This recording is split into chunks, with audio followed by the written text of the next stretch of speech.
Hi, my name is Laoli Bitoye, and today on Crit 516, I'd like to take a different approach. So first, I'm going to remind us of a rhyme we learned back in the early days of our schools, which is 30 days at September, April, June, and November. All the rest are 31, except February alone, which has got 28 days and 29 in each leap year. Yeah, remember it? Good. But have you ever wondered why January was not mentioned? Even though, yeah, they said all the rest are 31. But January itself is in a class of its own, and it was not mentioned in the rhyme. Maybe because the people who compose the rhyme don't experience the kind of January we experience over here. But if you would agree with me, in this part of the world, January alone has 90 days.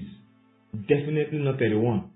In fact, for some people, January around here can go as much as 120 days. Yeah.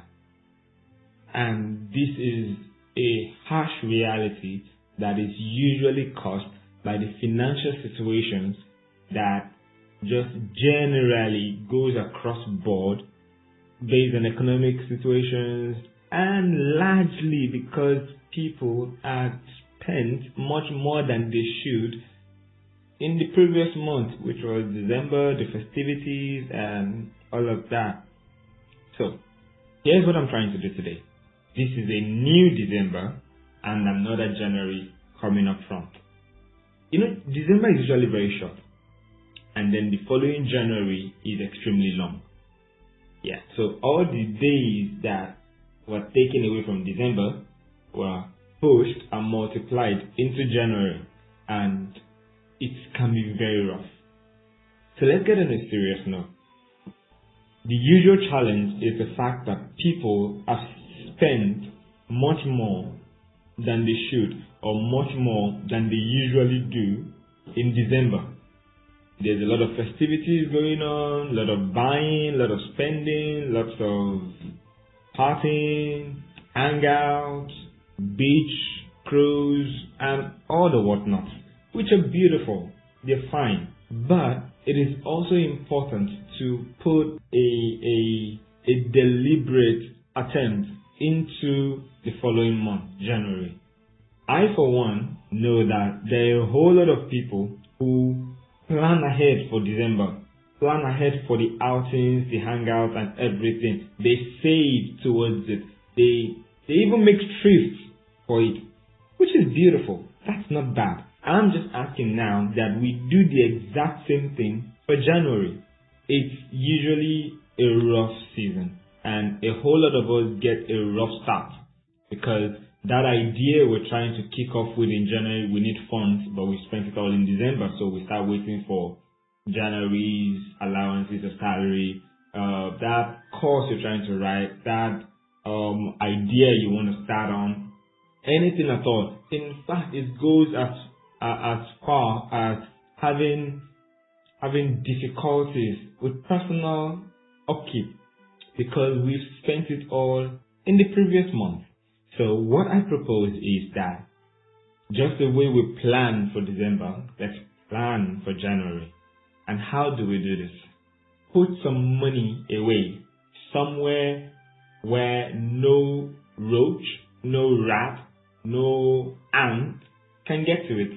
There are a lot of financial advisory apps out there now that can do that.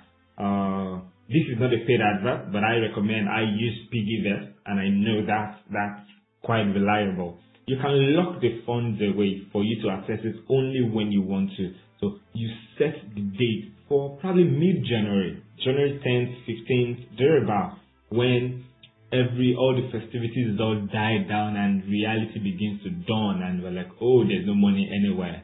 So this is putting into practice that saying we learned in the early days of school, which says, make hay while the sun shines, right? So let's put some away. Let's prepare for January. It doesn't have to be much, but some of us get 13th month salary, right? This month, this December, we're going to get it. And I'm just saying, You've always lived on a single month salary before now. You don't have to live on two in December just because you're trying to do more and get into the festive season. Save that 13th month for January. Push it forward. If you can't do it all, just take out the little. For those who are salary earners, you know, okay, fine, there's something coming in at the end of January, so you can actually go get some loans just to carry you through January. But you do not always have to rely on loans. If you would actually just discipline yourself a little, just put a little away.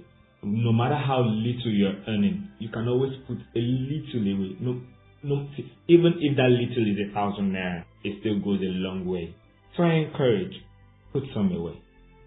Throw it, lock it up, and let it come to your aid in January. While for some of us who are entrepreneurs, January is a slow month. Not because we are not hardworking, not because we're not in the mood to work, but because the businesses pick up very slowly. Because the clients have spent all their money away in the festive. So nobody is ready, everybody's like wait till end of the month. So even though jobs come, most of them don't activate or initiate instantly because they're waiting